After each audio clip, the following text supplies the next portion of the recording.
Hola, muy buenos días y bienvenidos. Iniciamos martes en un país convulso, pero con muchísima esperanza de que vamos a salir adelante y hacer las cosas bien. Muy buenos días. Muy buenos días a todos. Eso, como lo decía Pati, con la confianza de que todos juntos podemos salir adelante. Marquemos la diferencia, hagamos las cosas bien y, por supuesto, quédese con nosotros estas 2 horas de programación. Y por supuesto que Dios los bendiga y gracias por ser parte de esta familia. Y estos son nuestros titulares. Hoy martes en Giros. Si come mucha grasa y poca fibra, se le pueden hacer unas bolsitas en el intestino que al crecer complican la salud. Nuestro médico le explica y usted le puede hacer consultas. Le decimos cuáles son los beneficios de combinar las frutas, los vegetales y la proteína en un solo recipiente. Aproveche los bowls. Pese al hipotiroidismo y al estrés, se puede bajar de peso y tener un buen balance. Nuestro experto le dice cómo lograrlo. Un verdadero suplemento multivitamínico está en su propia huerta. Le presentamos los beneficios de los microvegetales. Piña, banano y maracuyá para el pan. Hay opciones dulces con ricas mezclas de sabores. Le tenemos información útil para toda la familia. Quédese con nosotros.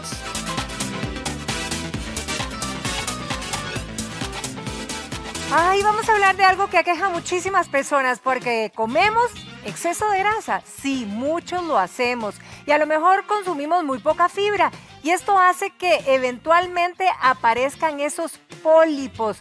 Por eso queremos profundizar en este tema. Está ya con nosotros el gastroenterólogo, el doctor Jorge Cubero. Doctor, muy buenos días. Un placer tenerlo aquí en nuestra casa. Buenos días. Encantado. Muchas gracias, doña Patricia. Doctor, cuéntenos un poquito. Cuando va el paciente, ¿verdad?, al consultorio y se le diagnostica pólipos en el estómago o en el intestino, ¿a qué específicamente se están refiriendo? Claro, importante. Bueno, un pólipo es un crecimiento anormal de células, ¿verdad?, que se disponen en forma de verruga o nódulo y que varían de tamaño y que los podemos encontrar desde el esófago hasta el recto, o sea, en todo el tubo digestivo lo podemos ver. Ciertamente revisten más importancia sobre todo a nivel del colon, porque es el órgano en donde se van a producir pólipos llamados adenomas, sobre todo, que son los pólipos precursores eventualmente del cáncer colorectal.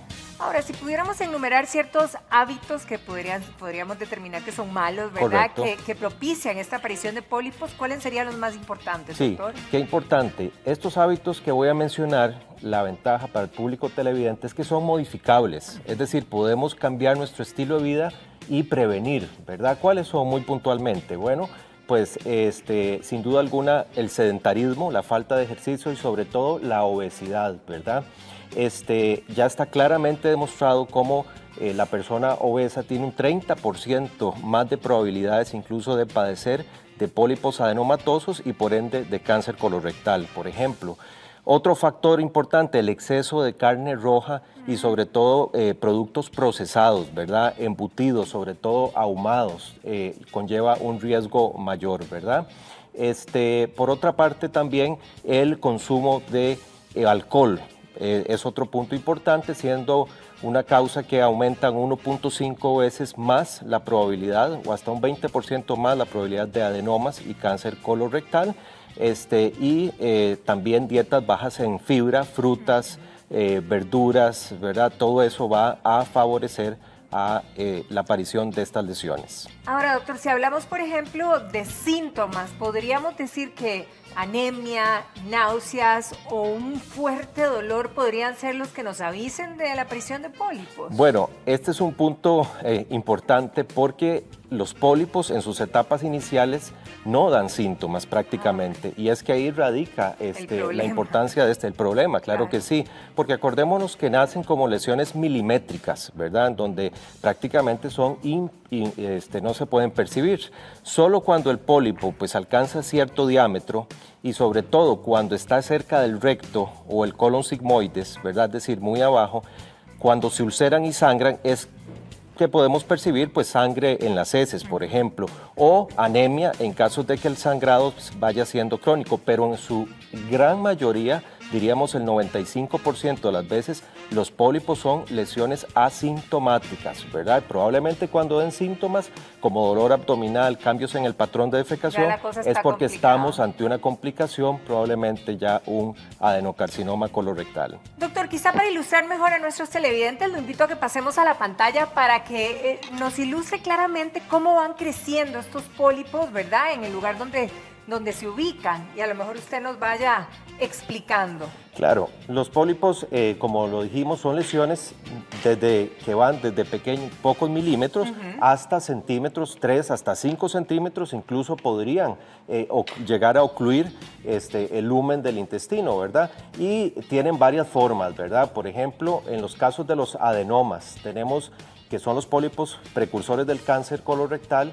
Tenemos este tipo de pólipos donde vemos como un tronquito y como las ramas, ¿verdad? Sí. Donde son pólipos pediculados, ¿verdad? Aquí lo vemos, ¿verdad? Tienen un pedículo, un tronquito. Y hay pólipos también, como estos, donde son pólipos sésiles, ¿verdad? Son lesiones donde no tienen tronquito, que revisten aún mayor importancia, porque tienen mayor probabilidad. Todo eso blanco es el pólipo. Todo esto que vemos aquí, Wow. como una verruga, Ajá, ¿verdad? exacto, Lo vemos exacto. aquí como una verruga, y estos pólipos son aún más delicados que los pediculados, porque están más adheridos, por así decirlo, a la piel, mucosa, claro. y en caso de malignizar, fácilmente van a llegar a profundizar más a estructuras vasculares, ¿verdad? Esto que vemos, doctor, ¿hasta qué tamaños puede crecer? Claro, es que varían tanto, ¿verdad? Pueden ir desde 1, 2, 3 milímetros hasta, repito, 3 hasta 5 centímetros. Hemos visto pólipos enormes que pueden llegar incluso a ocluirnos, ¿verdad? Veámoslo aquí, ¿verdad? Esta es la base del pólipo, y este pólipo, que alcanzará unos 3 a 4 centímetros, prácticamente está ocluyendo todo el lumen intestinal, ¿verdad? Probablemente este es un pólipo que ya tiene ya células que han degenerado en probablemente cáncer de colon, correcto. Es importante saber, doña Patricia, que a mayor tamaño del pólipo, mayor probabilidad de células malignas, sobre todo cuando sobrepasa el centímetro de diámetro. Esto marca un antes y un después en el pronóstico de estas lesiones. Ahora, doctor, en ese pronóstico, en ese diagnóstico, ¿cuáles son las pruebas que uno se realiza, digamos, para poder ustedes determinar que eventualmente son pólipos y que llegaron a ese nivel o se pueden contener, ¿verdad? Claro. Realmente yo diría la prueba. Porque hay muchas pruebas, sangre oculta en heces, está la tomografía virtual, la colonoscopía virtual, etcétera. Pero sencillamente, tanto el Colegio Americano como el Colegio Europeo de Gastroenterología mantiene hasta el día de hoy a la colonoscopía, ¿verdad? Y a la gastroscopía en caso de que haya síntomas altos, como los exámenes gold standard, los número 1 para el diagnóstico de estas lesiones. Y la razón es sencilla. Son exámenes directos, ¿verdad? En donde vamos a ir a ver directamente la lesión con probabilidad no solo de biopsia, ¿verdad? Para saber de qué estamos hablando, sino también con la posibilidad de una vez tratar la lesión, ¿verdad? ¿Los pólipos son un padecimiento, digamos, ya adultos o también aparecen en gente joven, doctor? Bueno, esta es una excelente pregunta. Fíjese usted que el 80-90% de los pólipos, sobre todo los adenomas, que son los que más nos interesan por la potencialidad de dar cáncer colorectal, generalmente surgen en pacientes entre los 45 y 50 años, ¿verdad? El 80-90% de los cánceres colorectales provenientes de estos pólipos se van a dar después de estas edades. Sin embargo, existe un grupo de pacientes, ¿verdad?, en donde se pueden dar antes. Y esto desde edades desde 25, 20, 30 años, pero ahí estamos hablando de enfermedades hereditarias, ¿verdad? ¿Se hereda ya esto, genéticas. Esto tiene factores hereditarios. Y a esa pregunta en gente joven, sobre todo en gente de 25 años, que hemos visto pólipos adenomatosos como estos, veamos esta imagen, por ejemplo, vean ustedes, hay cientos de pólipos. Todos esos gorditos, ¿verdad? Correcto, esas pelotitas. correcto. Probablemente este es un paciente joven que tiene una enfermedad llamada poliposis adenomatosa familiar, que es una enfermedad genética, ¿verdad? Claro, esa es la excepción de los casos, gracias Doctor, a Dios. Perdón mi ignorancia, pero ¿en dónde estamos ubicados aquí, digamos, en nuestro cuerpo? Ok, aquí estamos en colon, ¿verdad? Ok. Probablemente ahí podría ser colon transverso, colon descendente, ¿verdad? O sea, llegando ya como abajo. Probablemente esta zona, ¿verdad? ok. O incluso esta parte, en donde vemos, como repito, cientos de pólipos sésiles, probablemente adenomas, y estamos probablemente a lo que se conoce como poliposis adenomatosa familiar, que se ve en gente muy joven, ¿verdad? Doctor, nuestros amigos y televidentes están aprovechando este espacio para hacer sus consultas y tenemos a doña Ruth que nos escribe en el Facebook y nos dice que ella tenía problemas de ardor e inflamación del intestino, pero como que era que se le inflamaba, se le iba, se le calmaba y se venía, pero que ahora persiste. Si esto pudiera eventualmente tener alguna relación con pólipos, por ejemplo.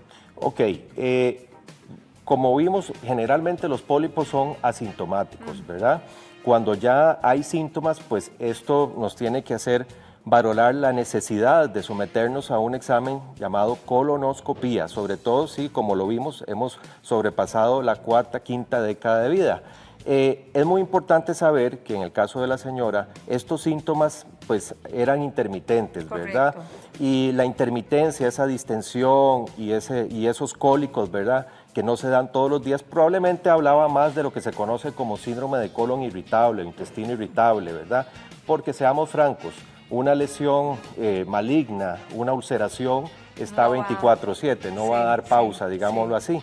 Sin embargo, si estos síntomas ya se vuelven más constantes y prolongados, sí recomiendo a la señora pues probablemente someterse a Algunos un exámenes. examen. Ahora, doctor, ¿qué pasa con los pólipos en el sentido de tratamientos? ¿Hay tratamientos para iniciar o de una se decide erradicarlos, sacarlos? ¿Cuáles son las posibilidades? Claro, definitivamente cada vez que uno ve un pólipo, lo ideal es resecarlo, ¿verdad? Ok. Es quitarlo, ¿verdad? Uno no quiere dejar estas lesiones Que ahí. eventualmente sigan ¿verdad? creciendo, por ejemplo. Exactamente, correcto. ¿Y el tratamiento cuál es? La polipectomía, ¿verdad?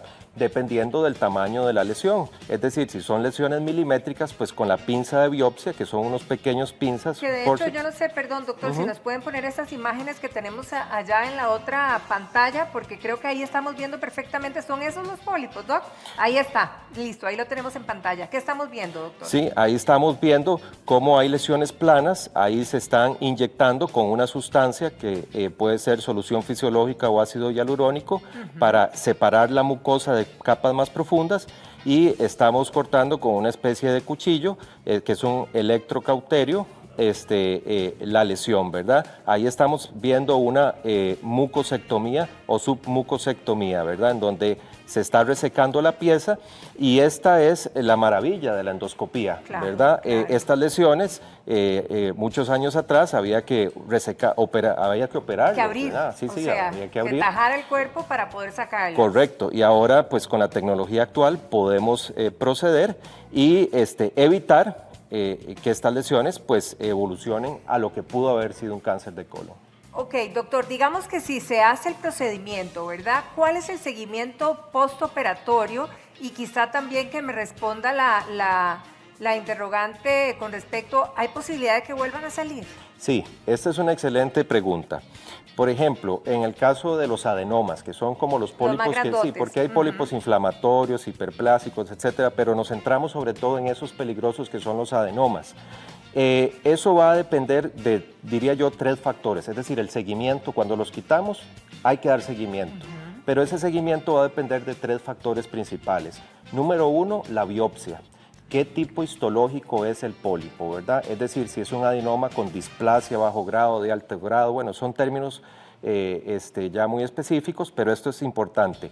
El número de pólipos. A mayor pólipos, mayor necesidad de hacer controles a más corto plazo, digámoslo así, ¿verdad? No es lo mismo un pólipo pequeñito de 3 milímetros a un pólipo, a 10 pólipos, ¿verdad? Claro, Regados por todo el claro. intestino o más.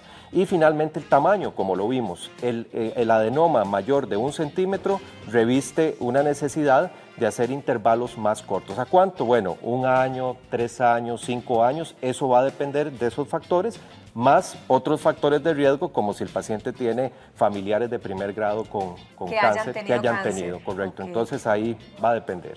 Ahora, doctor, doña Elena está haciendo una consulta que me encanta porque aprovecho, porque era mi consulta, porque Ok. siempre he tenido la duda Sí. de que, o siempre me he confundido entre pólipos y divertículos, ¿verdad? Claro. Hay una gran diferencia entre ellos, ¿qué es cada uno? ¿Uno puede llevar en consecuencia al otro o no? Totalmente. Bueno, vea, esto es muy importante. El pólipo es un crecimiento, como lo vemos aquí, hacia adentro del lumen, ¿verdad? Ok. Hacia adentro. Y representa un crecimiento de células anormales, ¿verdad? Es un tumorcito, ¿verdad? Que puede ser ok. benigno o maligno. ¿Qué es el divertículo? El divertículo más bien es como un saquito que sale más bien hacia afuera de la mucosa. Por eso dicen que los divertículos pueden salir por el ano, por el recto, o... Sí, no tanto, esos ya son prolapsos, Ah, ¿verdad? ok. Esos son prolapsos, pero básicamente el divertículo son pequeñas herniaciones que se le forma a la mucosa del colon, pero es mucosa normal. No son células que tumorcitos crecen. ni Exacto. células que pueden convertirse en malucas. Nunca, nunca. El divertículo no maligniza. Ok. Puede tener otras complicaciones como lo son sangrados, inflamación, diverticulitis ¿Y se ubican agudas. como en los mismos lugares? O... Se ubican principalmente en colon izquierdo, sobre Ok. todo en estas zonas Para ir del bajando, sigmoides digamos. y Ajá. colon descendente, aunque en casos de diverticulosis muy extensas lo podemos encontrar en absolutamente todo el tracto digestivo bajo. Ok, perfecto. Ahora, tenemos otra pregunta y la hace Doña Sofía. Muchísimas gracias a ella y a todos los que consultan porque habla de la fibra y creo que ese era uno de los temas también importantes porque lo mencionamos. ¿Qué tan importante es consumir fibra para poder evitar llegar a este punto, doctor? Sí, qué importante. La fibra definitivamente es uno de los alimentos número uno en la prevención del cáncer colorectal, ¿verdad? Esto ya está demostrado por numerosos estudios que se han dado desde hace muchos años, en donde el buen aporte de fibra a través de cereales, frutas, verduras, se ha visto que reduce la posibilidad de carcinógenos, de sustancias que al ponerse en contacto con la mucosa podrían favorecer el crecimiento de este tipo de células. Aparte de que la fibra nos ayuda en nuestra flora intestinal, ¿verdad? En la microbiota, en aquellas bacterias que se han visto juegan un papel en reducir procesos inflamatorios que podrían favorecer al cáncer, sobre todo colorectal. Importante la fibra, definitivamente. Queda clarísimo, no es un mito, es totalmente real, a Sí, consumir sí. fibra todos en realidad. Ahora, doctor, doña Andrea nos pregunta algo clarísimo, ¿verdad? Y esto pudiera ser que usted le haga la recomendación y le quede claro porque es un tema de prevención. Ella quedó viuda, su esposo falleció precisamente por una situación de estas, terminó en cáncer y falleció, tiene 3 hijos que ya están pasando de una edad joven a adultez, ¿verdad? Entonces, que si hay algún tipo de diferentes exámenes para poder determinar que ellos vayan bien y que no vayan a tener ningún problema de eso. Ok, qué importante este punto. Vamos a ver, y voy a introducirlo así. Toda persona que que esté en los 50 años, ¿verdad? Aún en ausencia de síntomas, debería de pensar en hacerse una colonoscopía, Sí. ¿verdad? Como tamizaje del cáncer colorectal y para prevenir estos pólipos, ¿verdad? Que se compliquen. Sin embargo, y aquí yéndome a la pregunta de la señora, los pacientes que han tenido familiares de primer grado, o sea, papá, mamá, hermanos o hijos, ¿verdad?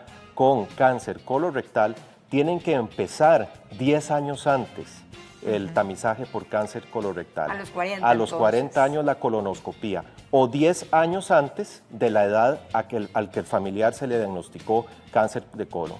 Por ejemplo, si a un paciente se le diagnosticó a los 35 años, ¿verdad? Ok. O pólipos adenomatosos a los 35, los hermanos deberían de hacérselo 10 años, o sea, desde los 25 Desde los 25 años. Correcto. ¿Por qué, doctor? Ese silencio, o sea, esa enfermedad o ese padecimiento avanza durante tanto tiempo para que llegue a un punto como estos.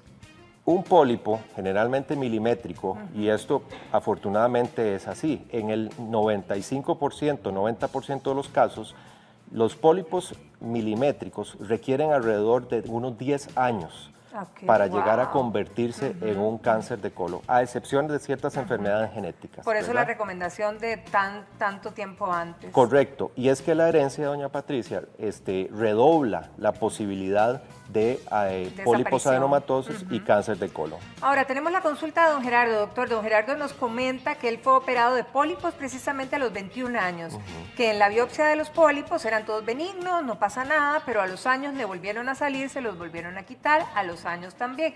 Ya ha tenido la situación 3 veces. Dice que si esto puede ser así de recurrente durante todo lo largo de su vida. Correcto, correcto. Habría que ver qué tipo de pólipos son, ¿verdad? Porque a qué se refiere, ¿verdad? Probablemente son pequeños adenomas o pólipos hiperplásicos. La cosa es que por eso, bueno, este es un ejemplo del por qué, una vez diagnosticados, nosotros tenemos que someternos a un programa de seguimiento, ¿verdad? Porque estas lesiones se extraen, pero pueden recurrir porque ya hay factores genéticos involucrados. Ahora, yo siempre le digo a las personas esto, que les hemos quitado pólipos incluso grandes. A ustedes, si siguen un proceso de seguimiento, de follow-up, nunca les va a dar cáncer de colon. Sí. ¿Verdad? O sea, pudieron haberlo tenido, pero gracias a que empezamos de ahí en adelante. A prevenir. Cada 3 años, cada 5, depende, pues nunca les va a dar esta enfermedad. Doctora, Adriana Madrigal también nos escribe y nos dice que a ella la operaron de pólipos, pero también le sacaron la vesícula, porque parece que por ahí estaban ubicados los pólipos. Y no ha vuelto a tener ninguna situación parecida, pero esto podría realmente hacer la candidata que vuelvan a aparecer en otros lados. Sí, vamos a ver. Se sabe que al quitar la vesícula, hay estudios contradictorios en esto, ¿verdad? Cuando uno le extrae la vesícula, ciertamente hay mayor cantidad de bilis fluyendo a través del tubo digestivo, a través del colon. Y se ha visto que las sales biliares podrían tener, que las sales biliares es un componente de la bilis, podría tener algún papel en la carcinogénesis, es decir, favoreciendo el crecimiento de pólipos, correcto. Sin embargo, vamos a ver, si ya le extrajeron pólipos, lo que hay que hacer ahí es lo que hemos venido hablando, ver el tipo, tamaño y darle un seguimiento. Y si se le da un seguimiento, dependiendo de estas características, pues yo creo que él ya no tiene que preocuparse, porque pues si le sale un polipito pequeño, se lo extraemos y no va a avanzar, ¿verdad? Okay. Pero sí debes llevar probablemente un seguimiento. Doctor, ahora hablamos de prevenir con esos exámenes, digamos, 10 años antes de la edad que le dio al papá, o Correcto. ¿verdad? O 10 años antes, si tenemos algún familiar, hacerlo 10 años antes de los 50, que sería la edad clave donde debemos hacernos la primera colonoscopia si no nos la hemos hecho antes. Pero doña María Elena pregunta, ok, me hago eso 10 años antes, ¿verdad? Si tenemos una afinidad, digamos, de alguna herencia, pero ¿cada cuánto? Sí. Vamos a ver, eso va a depender entonces, como lo hablamos, de las características del primer pólipo que se quitó, ¿verdad? Ok, pero para prevenir, si no ha aparecido pólipos en este paciente, sino básicamente tenemos genética, tenemos herencia de Si alguien. tenemos genética, entonces sería, vamos a ver, si es familiar de primer grado, entonces 10 años antes, ¿verdad? ¿Y cada cuánto? Eso va a ser, si es normal, entonces se puede hacer a 5 años, Ah, ok. eventualmente, si es completamente normal. Si el examen sale arroja normalidad Sí, total. uno puede pensar que a 5 años perfectamente, si hay familiares de primer grado, ¿verdad? Entonces, cada 5 años vamos a someterla y pues es muy difícil que a este intervalo, como lo vimos, vaya le puede Aparecer, pero no complicarse. pero no complicarse porque requiere generalmente una tasa de crecimiento en años mucho mayor, ¿verdad? Ok. De aproximadamente 10 años en promedio. Perfecto. Tenemos otra consulta y nos dicen que si el estreñimiento podría propiciar, o esto más bien es para los divertículos o también para los pólipos. Sí, bueno, es una excelente pregunta. Para ambos, diríamos, Ok. ¿verdad? Definitivamente para los divertículos es uno de los factores de riesgo número 1 por el esfuerzo que tiene que hacer el tubo digestivo. Eso favorece esas herniaciones, ¿verdad? Llamadas divertículos, ya que se debilita la pared, digamos, colónica. Sin embargo, en cuanto al estreñimiento, hay que saber, y por eso la fibra reviste un papel importante, ¿verdad? Porque al favorecer que fluya el bolo fecal, hacer más masa fecal y favorecer que fluya, pone en menor tiempo de contacto la mucosa del colon con carcinógenos, ¿verdad? Con sustancias que pueden propiciar el crecimiento de estas células. Entonces, el estreñimiento, si bien es cierto, no es el factor de riesgo número 1, y en esto pues no quiero alarmar a las personas estreñidas, no es que, ¿verdad? Sí. O sea, no que es que somos muchas y muchas mujeres además. Sí, así es, Sí, hay un predominio en el sexo femenino.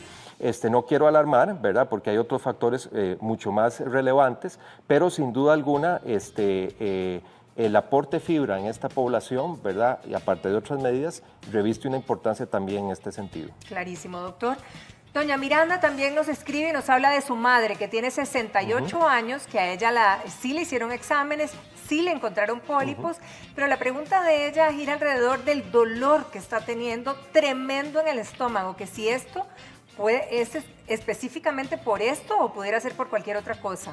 Sí, habría que ver cuándo fue que le hicieron la última colonoscopía y cuándo se los extrajeron. Pero si la colonoscopía es reciente y le quitaron esos polipitos que tal vez eran pequeños, pues uno no pensaría entonces que va relacionado, dolor. ¿verdad? Exacto. Y probablemente ahí podrían haber otras causas probablemente funcionales tipo colitis espástica o colon irritable, o ya habría que hacer una historia clínica y examen físico como para guiar mejor el diagnóstico, pero probablemente para tranquilidad de la señora, si la colonoscopía tiene menos, por ejemplo, de 3 a 5 años, pues difícilmente pensamos que sea debido a estas lesiones que, repito, cuando son pequeñas, pues no deberían de dar mayores síntomas. Perfecto. Doctor, le agradecemos muchísimo haber compartido con nosotros. Gracias por evacuar las consultas nuestras y la de todos nuestros amigos allá en casa. Doctor, muchísimas gracias. Estamos a la orden. Muchas gracias. Doctor Cubero, que pase un feliz día. Muchas Igualmente, gracias. doña Patricia. Ítalo. Este es el momento de que usted llene su cuerpo de nutrientes, proteínas, carbohidratos, helados, superalimentos en un solo bol, pero hay que saber cómo hacerlos y también cómo consumirlos. Tenemos un equipazo hoy, tenemos a Alejandra Irola, bienvenida, y a Ale Montero, bienvenido. Gracias. Ahora, doctora, esto es muy bueno, pero hay que ver cuáles son los beneficios de comer en bowls. Sí, Ítalo, es una moda, se ha puesto de moda, de hecho ya hay pacientes que dicen estoy con la dieta de los bowls, pero cuidado, porque sí, la palabra bien, lo que significa es un tazón donde yo puedo mezclar, no necesariamente tiene que ser saludable. Gracias a Dios la moda nos dice, bueno, lo asocio a saludable, pero tenemos que saber combinar los ingredientes y es aquí donde vamos a aprender cómo combinar cuáles ingredientes y en qué oportunidades lo puedo utilizar. Ahora, Allen, es importante revisar qué trae un bowl, porque uno dice, es que no me lleno, pero es que también trae un montón de superalimentos también. Claro, por supuesto. Yo creo que acá lo más importante es la parte de las porciones. Muchas veces las personas empiezan a mezclar y empiezan a hacer sus, como lo dice la doctora, sus experimentos en casa, pero cuando estamos hablando de alimentarnos y de hacerlo de una manera inteligente y nutritiva, que es lo más importante, hay que saber muy bien qué estamos llevando al plato y qué es lo que nos vamos a comer. Mango Tango, Así esas es. son creaciones de ustedes. A Así ver, vamos es. a ver. Todos son creaciones nuestras en ayuda con la nutricionista que nos ayuda en el local. Este primero que tenemos por acá es el Mango Tango. La base es azaí orgánico, banano y mango. Permiso, déjeme ver para que usted vea. ¿Cuáles son los...? Ahora sí, dígame qué es lo que trae. Claro, los toppings son banano, Ajá. granola natural y chocolate oscuro. Entonces lo que hacemos es, formamos la base y adicional a eso, la vamos complementando con diferentes toppings que nos ayuden a satisfacer a la persona que lo está consumiendo y que no quede con hambre, y adicional a eso empezar a aportarle toda la parte de nutrientes, toda la parte de, pues todo lo que le podamos empezar a agregar para que realmente sea una comida completa. Doctora, el bowl se puede en los 3 tiempos de comida, porque la gente cree que es solo dulce y tampoco es así. No, se podría en todos los tiempos. Recomendaciones antes de empezar a consumir un bowl. Necesitamos saber cuánta cantidad de energía requiero al día. Entonces, consulten con su nutricionista cuáles son sus porciones y cuidado con las personas que les gusta comer en plato grande, porque si es una persona que necesita ver cantidad, le va a ser difícil comer en un bowl. Entonces, ahí tenemos que diferenciar quién puede y quién no puede. Para el desayuno tiene que tener una base que puede ser un lácteo o un carbohidrato como una avena, un cereal, algún algún carbohidrato que me llene, que sea de calidad. Doctora, ¿cómo llegamos a ese equilibrio entre proteínas, carbohidratos? Después hay que meterle un poquito de sabor. ¿Cómo Sí, llegamos a no eso? podemos mezclar todo todos los ingredientes. Tenemos que tener en cuenta cuál es la cantidad de porciones. Entonces, por ejemplo, desayuno les decía, puede ser una avena, puede ser un cereal y importante, el gallo pinto puede ir en un bowl si ustedes quieren. Ahora, lo importante de esto es que a la hora de tomarlo, voy a tomar vean que esta sensación me da cariño, Qué me da delicia, ternura, me da amor y eso es lo que nosotros necesitamos, comer con amor, disfrutar lo que comemos. Y me da hambre. Y me da hambre. Crunchy Monkey. Así es, el Crunchy Monkey, la base es granola natural, banano y melón. Y adicional a eso tenemos toppings como lo es el coco rallado, la semilla de chía y el banano. Ahora, esto es importante porque ahí tenemos casi 4 superalimentos metidos en un solo bowl. Así es, así es. Y aquí es donde es súper importante lo que nos está mencionando la doctora, que es la parte de las porciones. Aquí nosotros lo que tratamos de manejar es hacer una receta que sea lo suficientemente atractiva y llenadora para cualquier persona. Siempre es importante consultar con el nutricionista para ver las necesidades de cada una de las personas. Obviamente una persona que hace mucho deporte va a necesitar cosas muy diferentes a una persona que ahorita tal vez está teletrabajando desde la casa, que tiene un poquito menos de actividad física, pero lo ideal es una base sana, una base sólida y de ahí en adelante todo lo que nosotros podamos ir manejando. Más o menos de cuántas calorías estamos hablando. A ver, calorías de calidad. Claro, por supuesto. Los bowls que nosotros manejamos tienen entre 270 y 386 calorías. Que al final de cuentas para hacer una comida completa y una comida que realmente tiene, como lo estás mencionando, muchísimos nutrientes y superfoods, que es como le llamamos a los superalimentos, es baja en calorías. O sea, realmente estás obteniendo de una comida completa muchísimo nutriente a un valor calórico muy bajo.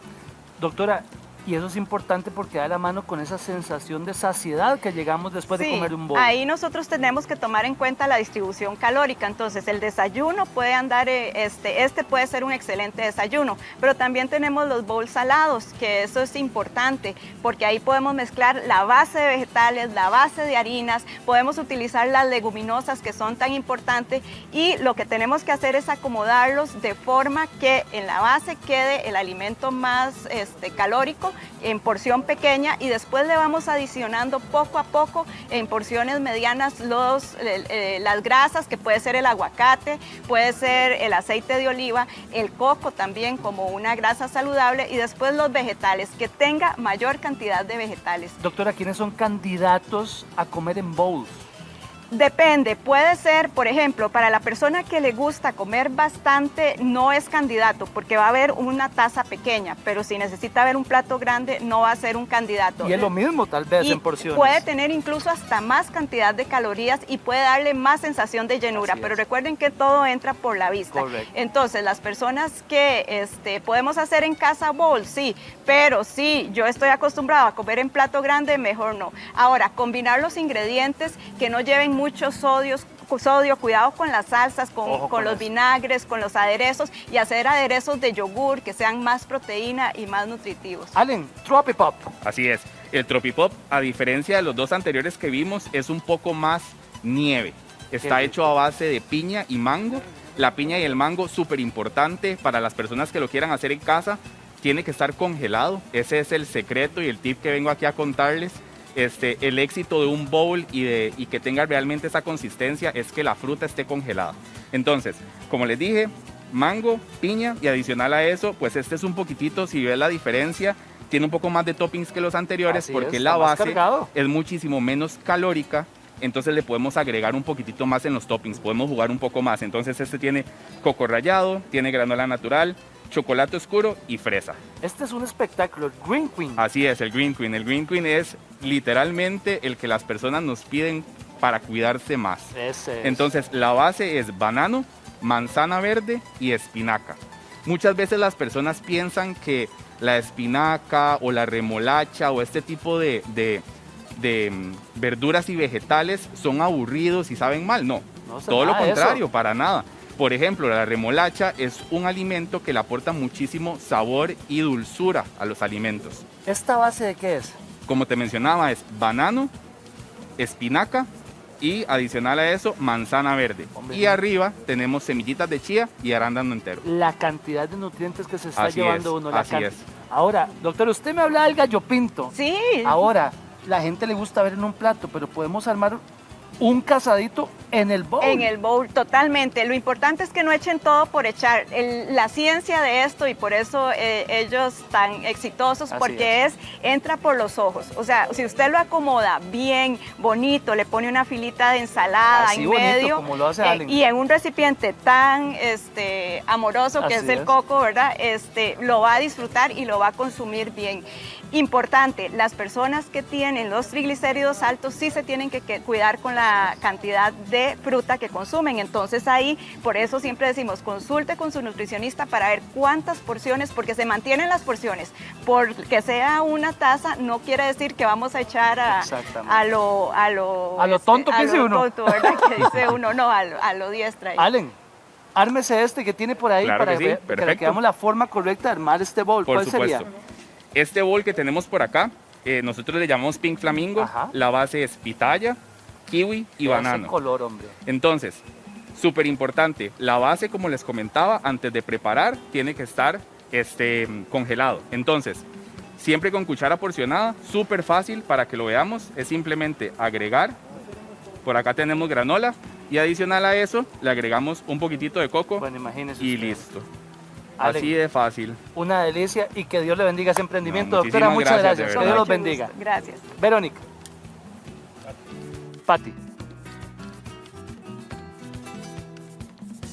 Pati, aquí estoy, pero vean ustedes esta belleza de panes. Podría decir panes artesanales, pero estos son panes dulces que incorporan frutas y hacen unas mezclas maravillosas para el paladar, para disfrutar. ¿Se imaginan hoy en la tardecita? Bueno, ¿qué tardecita?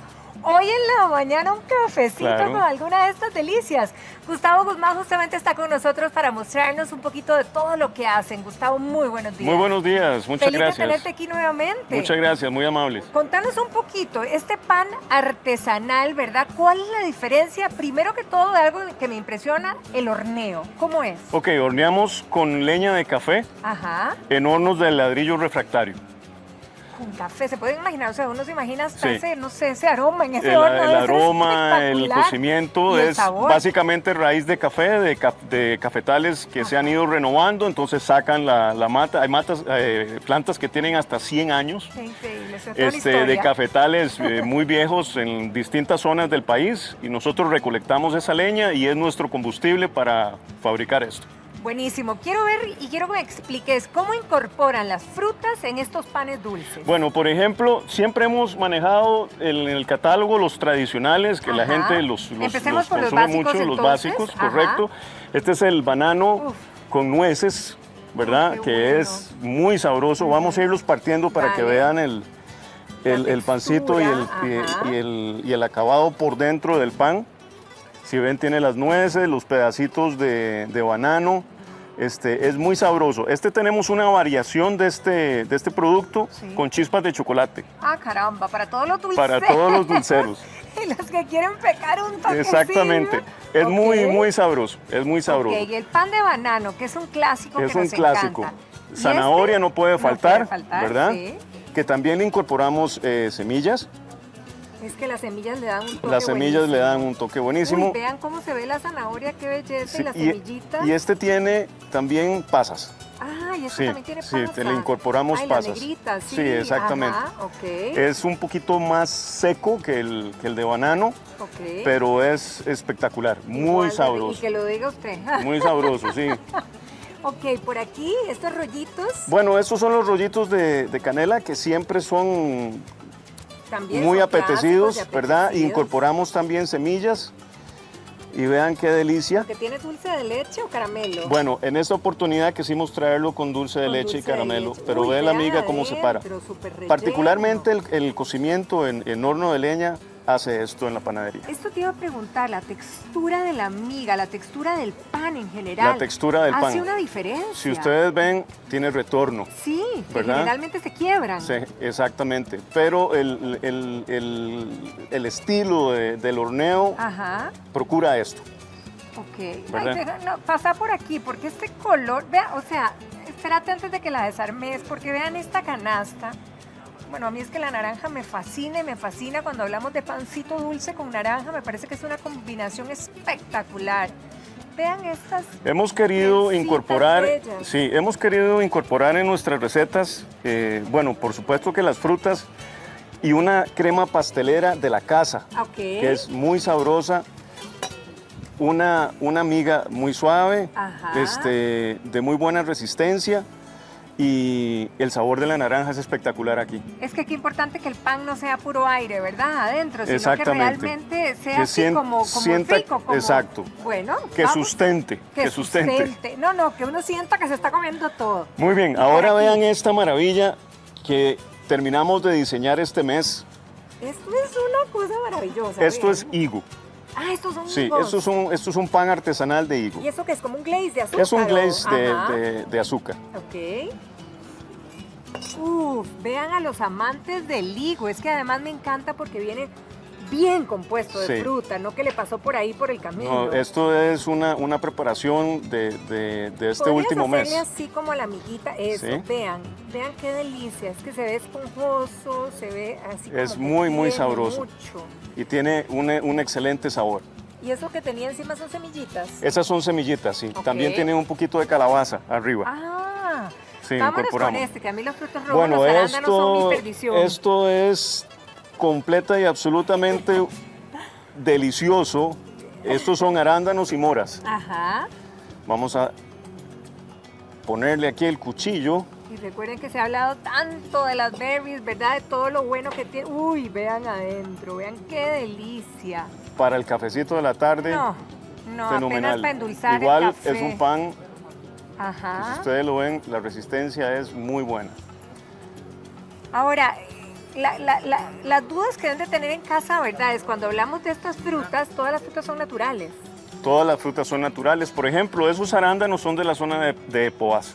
Ay, además. Nosotros procuramos que todos nuestros ingredientes que usamos en nuestras recetas sean locales. Que sean locales, qué bueno. Las fresas son también de la zona de Poás, la natilla, que es parte Ajá. esencial de las recetas de nosotros, es de la zona de Poás, de lecherías de ese lado.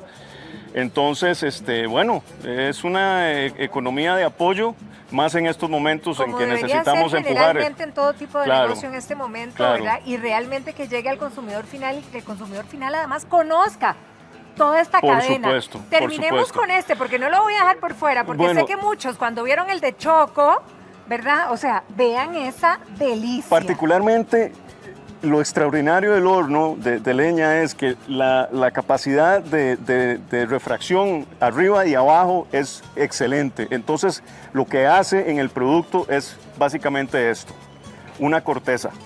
Si se dan cuenta, esta corteza es solamente de chocolate. Entonces, el horno y la cantidad de calor logra este efecto. Logra ese efecto, señoras, Y el cafecito vayan calentando. Por dentro tienen Ay, ve qué cosa más diferente. la humedad del chocolate. Ajá. Entonces no es un queque seco, así compacto de chocolate, sino que vea, yo le puedo hacer, parece un O brownie sea, por vamos, dentro. Eso te iba a decir. Sí, parece un brownie Vean por la dentro. textura. Y por afuera, ¿verdad? Hizo la cámara que protege el relleno por dentro. Ajá. Y eso lo hace en los hornos. Y lo hace así de peculiar. Y lo hace así, exactamente. Gustavo, qué bárbaro, demasiadas gracias. Qué torta, voy a tener que morder uno de cada. Bueno, exactamente. Muchísimas gracias y estamos a la Muchísimas orden, gracias. siempre muy contentos de venir aquí En buena hora, y y nosotros agradecidos también. por apoyarnos y por apoyar a los empresarios nacionales. Contentos de tenerte aquí también y que mucha gente tenga la posibilidad de probar estas delicias además. Muchas gracias. Gracias, a la orden. Berito, provecho, Berito. Gracias, Pati. Ahora quiero mostrarle, vean la belleza, vean este color. Esta bandejita contiene amaranto y ¿sabían ustedes que tiene hasta 3 o 4 veces más lo que un vegetal desarrollado, estos brotes o estos microgreens que vamos a verlos? Vean, por ejemplo, aquí tenemos albahaca, acá tenemos también la chía, tenemos este, don José, ¿cuál era este? Esta es la chía. La chía, rábano. Rábano, y también tenemos cilantro y hasta zanahoria. Pero es que queremos que usted conozca uno a uno de la mano de don José Domínguez, que es ingeniero agrónomo, que nos va a hablar de la ventaja de estos microgreens o brotes, porque es impresionante cómo estas hojitas tan pequeñitas, don José, tienen esa capacidad a nivel de alimentación y a nivel de vitaminas hasta 4 veces más. Sí, correcto. No, este proceso es la última en tecnología de agricultura. Esto se llama agricultura vertical. Se produce en un laboratorio, se produce con temperatura controlada, humedad controlada, agua filtrada, sustratos, no ocupamos suelo. Es un producto orgánico y es un producto completamente inocuo. Ahora, don José, cuando uno ve unas hojitas tan pequeñitas como esto, y usted me dice que equivale a todo esto a nivel nutricional, ¿cuánto sería más o menos? Sí, vea, por ejemplo, aquí tenemos, este es microgreens de kale y este es un kale adulto. Esta bandejita, o sea, tiene el 40% más de nutrientes que esto en 100 gramos de producto, Entonces, las cantidades de nutrientes son muy grandes en estos microgreens. Este es un rábano, y ustedes vean el rábano. La cantidad es como la mitad de esta bandeja para que usted necesita comer, que son 100 gramos de microgreens para suplir la cantidad de rábano en 100 gramos de rábano adulto. Entonces, pero con un 40% más de nutrientes y de minerales. Bueno, es que esto es un montón en unas hojitas. A mí es muchísimo, es muchísimo. Ahora, a nivel de sabor, porque esto es el equivalente al brócoli, ¿verdad? Sí. O sea, esto es un brócoli recién nacido, por decirlo de alguna manera, correcto, ¿verdad? Del brote del brócoli. Sí. ¿Cuánto corresponde, digamos, en microgreens o en brotes a consumir un brócoli entero? Más o menos es como una cuarta parte de esta bandejita equivale a consumir un brócoli. Entonces, con un 40% más de nutrientes. Esa es la ventaja de estos productos, que son altamente nutritivos. Son productos especiales, le llaman superfoods, que son especiales para personas que se quieren nutrir bien, personas que se quieren nutrir con salud, con sanidad, con buena capacidad de nutrientes. Ingeniero, y a nivel de sabor, por ejemplo, este que es de remolacha, las hojitas de remolacha tienen ese sabor característico de la verdura. Correcto. Los microgreens nacieron en Europa y en Estados Unidos como una demanda de los chefs de alto nivel y una demanda de los consumidores que necesitan nutrirse mejor. Entonces, el sabor de esta remolacha, por ejemplo, es súper, o sea, ustedes agarran, lo consumen y es como que estén comiendo una mega remolacha. O sea, el sabor es súper fuerte. Entonces, si ustedes ven, tiene un color muy llamativo, sí, es un rojo particular de la remolacha. Correcto. Don José, ingeniero, usted nos iba a mostrar, ¿verdad?, cómo se disfruta esto en la gastronomía. Sí, justo le tengo esto gracias. por acá. En la gastronomía, para que cortemos unos pedacitos acá y se lo pongamos ya a la comidita que usted trae lista. Bien, mire, aquí tenemos unos platos variados, tenemos desayuno, tenemos lechugas. Lo que hacen ustedes normalmente en el día, pueden agarrar la mostaza, cortan los brotes. Y es que necesitamos cantidades pequeñitas. Vean qué lindo que se ve esto. En su plato de ¿cómo se llama? De espagueti. Y ahí ya tenemos todos los nutrientes en unas cuantas hojitas, en unos, ¿verdad?, microgreens o estos brotes, todos los beneficios que encontramos de una mostaza desarrollada, ¿verdad? Así es, así es. Ustedes lo pueden combinar con sopas. ¿Para el desayuno qué le podríamos poner? Para desayuno, pongamos, puede ser esta sopita, una sopita de calabaza. Ustedes la combinan con microgreens y aportan una cantidad de nutrientes, por ejemplo, antioxidantes, minerales, extras demasiado altas para una sopita de calabaza. Ahora, conociendo tantas ventajas que tiene, esta es la manera en la que ustedes lo están comercializando, ¿verdad? Si yo le digo, yo quiero unos brotes, ¿este de qué sería? Ok, muy bien, gracias, Verónica. Esta caja, nosotros la vendemos, es una caja que viene inocua, que viene estéril desde el laboratorio. Nosotros tenemos un laboratorio en un campo cerrado, ponemos las cajas, entonces esto lo entregamos. Esto vale 4.500 colones. es una presentación donde hay que ponerle agüita todos los días. Nosotros tenemos una medida como esta, donde todos los días le ponemos el agüita, y esto nos puede durar una semana y media para mantenerlo. Esto se puede tener en el refrigerador. Ustedes cortan el brote tal como yo hice acá, ponen la tapa y lo ponen en la refrigeradora.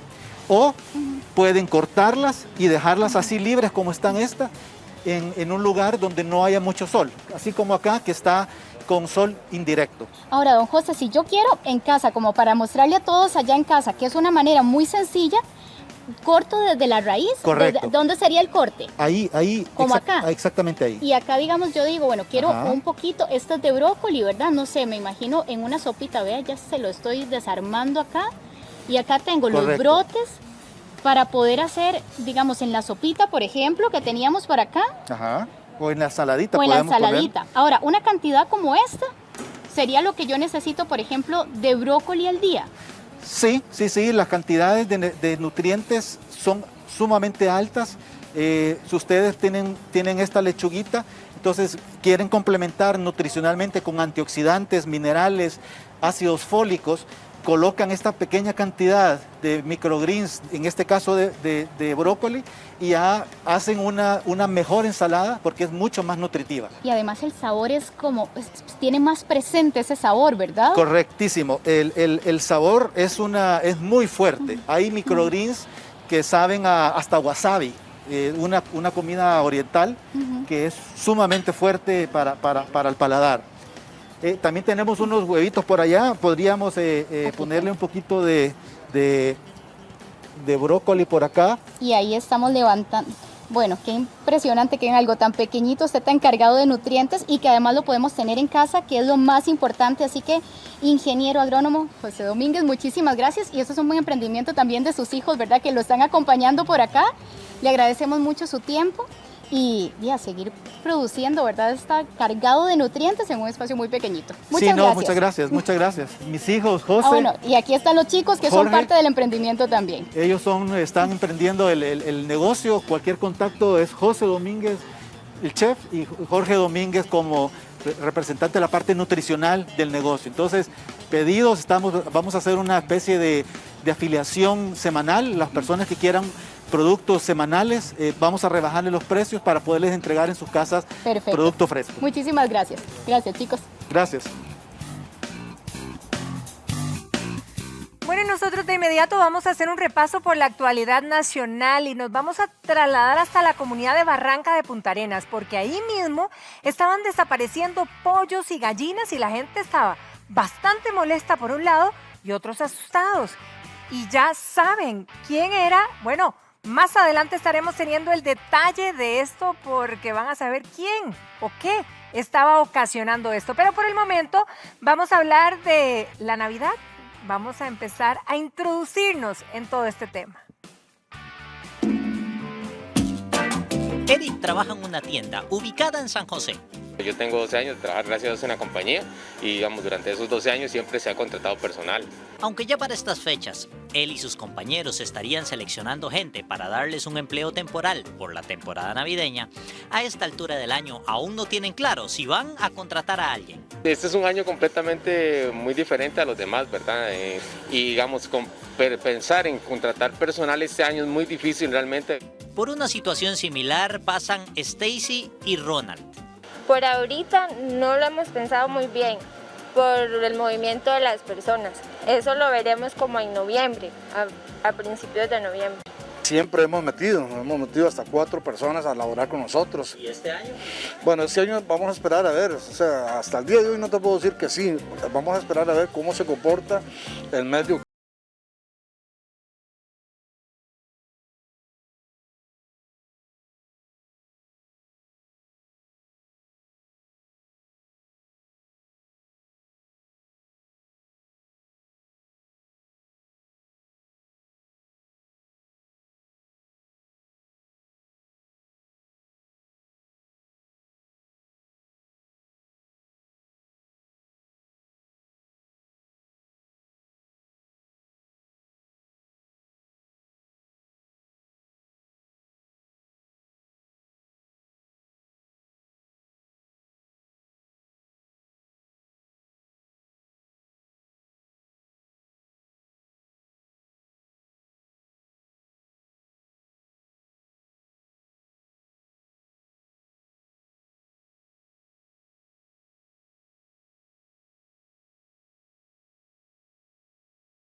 de la gente.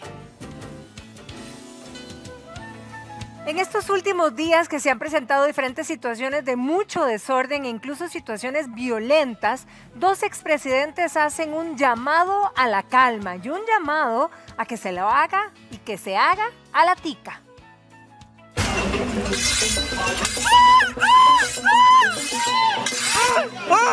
Los últimos días hemos visto situaciones e imágenes que no reflejan la forma de ser del costarricense. Por todo el país, la indignación de muchos ha sido patente. Dos expresidentes levantan la voz para que la violencia no se apodere del país y lograr una salida a la tica. Patronos, trabajadores, sectores intelectuales y por supuesto también quienes están en la protesta. Pero todos deben reunirse ya a resolver el asunto a lo costarricense, como toda la vida, dialogando, conversando y ver qué soluciones podemos encontrar. Reflexionemos con la cabeza un poquito más fría para ver cómo entre todos buscamos las soluciones. Yo pienso que nos están haciendo tres cosas, mucha falta, pero que podemos encontrarlas. Liderazgo, un plan y un equipo para implementar ese plan o programa de trabajo. Señor presidente, con todo respeto, asuma usted el liderazgo.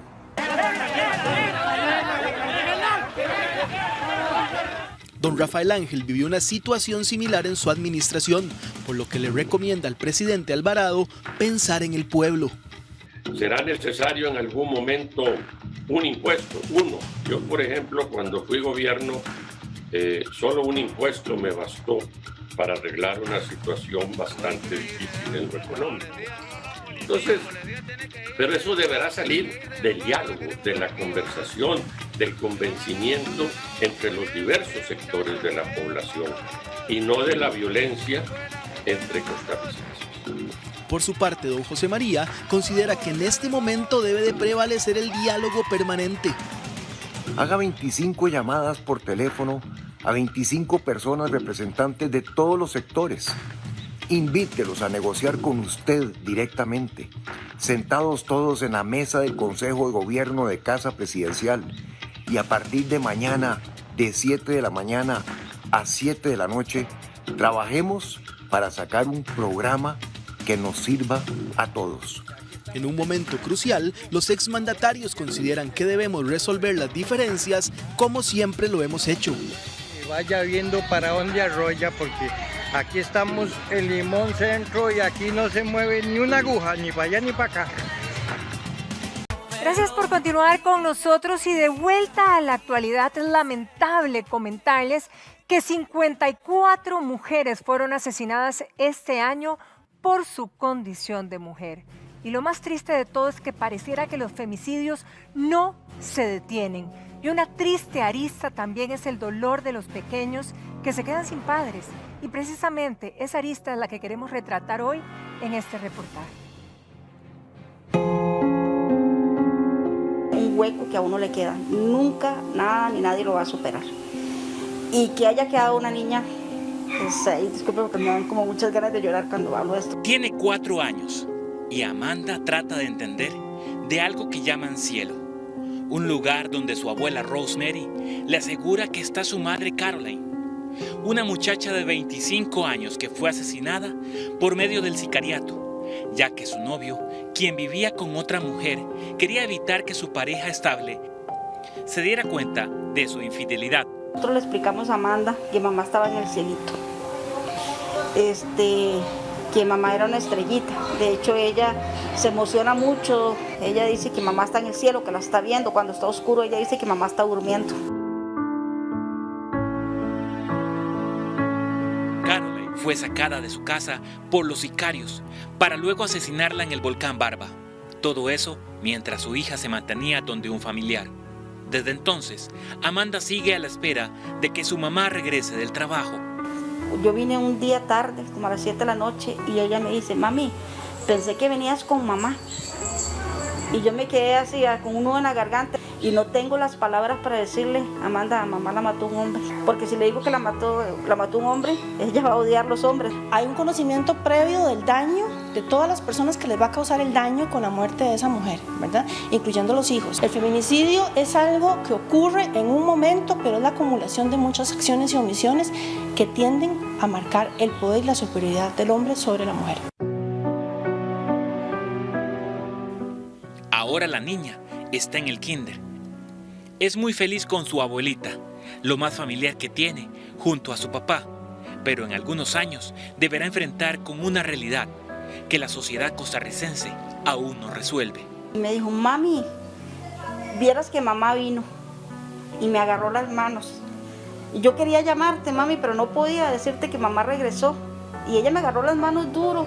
Y eso, imagínense, 6 de la mañana, yo, Dios mío, esto fue que Amanda soñó con Caroline. Cuando el sospechoso del femicidio es el padre, progenitor de la persona menor de edad, lo que va a suceder es que posiblemente esa persona va a estar a la orden de los juzgados, por lo tanto a la persona menor de edad se le consigue un recurso y ese recurso para ponerlo en este proceso especial de protección por lo general es un recurso familiar. Los familiares afectados por femicidios no solo deben enfrentar el dolor de la pérdida, también deben hacer frente a los hijos que quedan. Algunos como don Oscar, quien sufrió el asesinato de su hija Eva Morera, buscó una solución al problema. Bien creo que la solución está en nosotros, por eso hemos creado un grupo que se llama Es de Hombres, que es un espacio para reflexionar, para ser autocríticos, para evaluar nuestras posturas, nuestras posiciones, nuestras palabras, nuestros hechos, pero también lo que dejamos de hacer. Un hombre que agrede a su esposa, a su pareja, a la madre de sus hijos, tiene un elemento en contra para poder relacionarse con sus hijos, porque estaría generando un patrón de conducta, un ejemplo que nadie debería seguir. Debería suspenderse la patria potestad del padre. Un papá que agrede a la mamá y además delante de sus hijos es una persona que no es apta para criar un niño. Amerita una declaratoria nacional de emergencia por feminicidios. ¿Y qué conlleva esto? Bueno, una revisión del Plan Nacional contra la Violencia, una definición, un replanteamiento de las metas y de los objetivos de la policía administrativa, de los sistemas de educación, de los planes de educación, la malla curricular de los niños en las escuelas, en los colegios. Es importante revisarla ya. No para ayer, no para mañana, es ya. Ojalá hubieran cursos, ojalá entre hombres se apoyen, porque no todos son malos, pero hacerles saber el valor de la vida, que una mujer se respeta y un hombre se respeta, que no, con el primer momento que ya uno se faltó el respeto y ahí perdimos todo. Por ahora, Amanda sigue dibujando y soñando con sus muñecas, sin saber dónde exactamente está su mamá. Algún día se enterará de la dura realidad en la que viven muchas mujeres que mueren sin ser escuchadas en manos de sus agresores. Está en la sociedad hacer un cambio y no dejar que las palabras se las lleve el viento.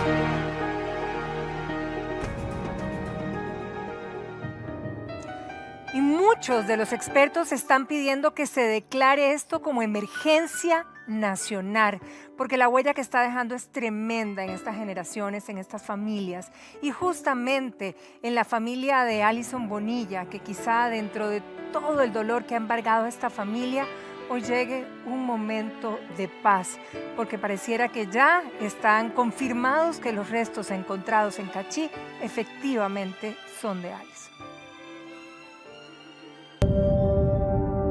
7 meses y un día después de su desaparición y luego de una gran expectativa por parte de su familia, allegados y hasta desconocidos, las autoridades confirmaron que los restos óseos hallados en un botadero clandestino de Cachí corresponden a la joven Alison Bonilla. Yo le prometí a ella ahí, desde el día que estaba aquí, que no me iba a mover, porque si ella estaba ahí yo la iba a encontrar, porque ella se merece que la sepultemos como tiene que ser.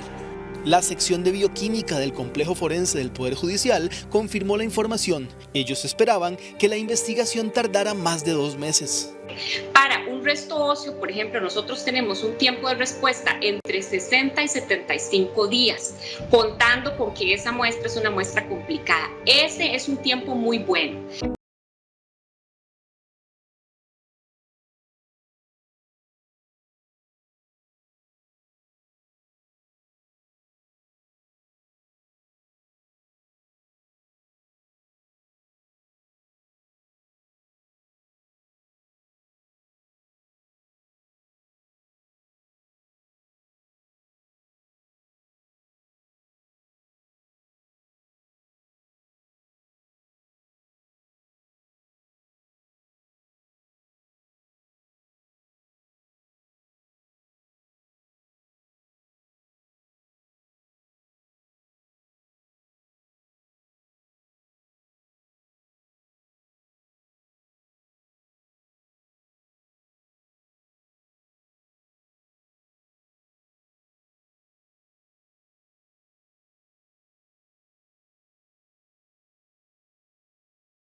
que por lo menos un poquito de paz para esta familia que tantos meses estuvo en esa zozobra de no saber qué pasaba con su hija.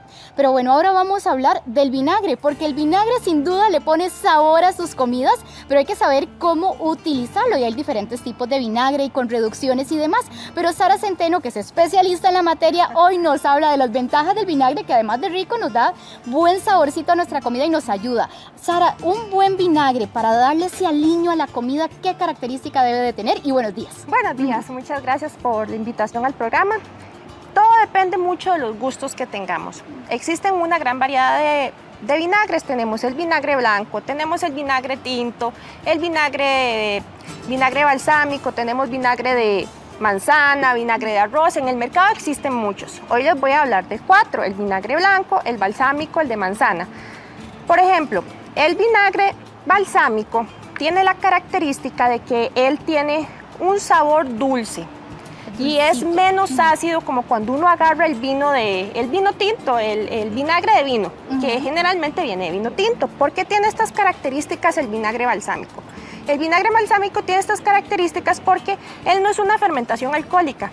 Él es cuando después de que recolectan las uvas y las exprimen, ellos empiezan a cocinar lentamente las uvas hasta generar un sirope y lo dejan reposar en estañones, barriles de madera por mínimo 3 años. Entonces él va a concentrar los sabores, las propiedades. Él es sumamente aromático. ¿Cómo sabemos que el vinagre es bueno? El vinagre balsámico, porque en el mercado vamos a encontrar de todo. Primero, que la presentación en el mercado que encontremos sea de vidrio o de cerámica o de madera. Estos son los envases que conservan mejor los elementos del vinagre. Después, cuando nosotros los colocamos en las ensaladas o cuando lo vemos en el plato, él no tiene que ser de color negro, él tiene que ser de color café, un color marrón. ¿Podríamos aplicar, Sara, y cuál es el uso particular, verdad, del vinagre balsámico? Una gran variedad de usos. El primordial... Huele. No tienen idea cuando sí, él tiene eso, hasta que llega ese aroma. Y vamos a echarlo acá. ¿Ves que deja un color café? Él no deja un color negro. Eso ya es primer indicio de que es un buen vinagre. Él se utiliza en ensaladas, lo podemos utilizar en aliños de carne, en vegetales, en lo que a uno se le ocurra. ¿Cuál es la forma correcta de aplicar el vinagre balsámico? Si estamos cocinando y queremos conservar ese olor rico que tiene, sí, se coloca al final de la cocción para que no pierda ese olor. Si lo colocamos en una ensalada, muchas veces cometemos el error que primero agarramos el aceite, después el vinagre y la sal.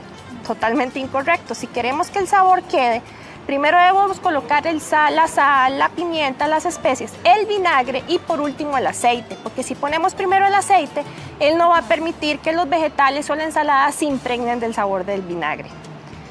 Después tenemos el famoso vinagre de manzana. No sé si aquí pueden ver, él tiene una serie de sedimentos en el fondo. Una serie de sedimentos acá.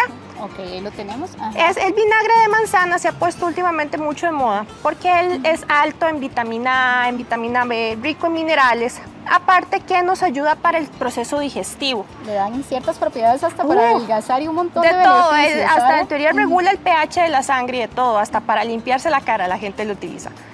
Él tiene un sabor más dulce aún y menos ácido. Entonces, él es muy bueno para las ensaladas y se recomienda más para el uso de carnes blancas o mariscos, también para ciertas salsas. ¿Por qué? Porque no es tan ácido. Entonces yo digo, es más dulcito y también tiende a realzar el sabor de las frutas. Entonces, si nosotros tenemos una ensalada con frutas, va a realzar el sabor. Entonces podríamos optar por el vinagre de manzana versus los demás vinagres del mercado. Ahora, Sara, las características para saber que estoy comprando un buen vinagre de manzana, así como lo veíamos en el vinagre balsámico, son los sedimentos. Los sedimentos que vamos a encontrar al final de la botella. Nosotros vamos al supermercado, agarramos una botella, siempre se van a encontrar los sedimentos porque no está en movimiento. Entonces, entre más sedimentos tenga, significa que es un vinagre de mejor calidad. El que tenemos a continuación, ¿cuál sería?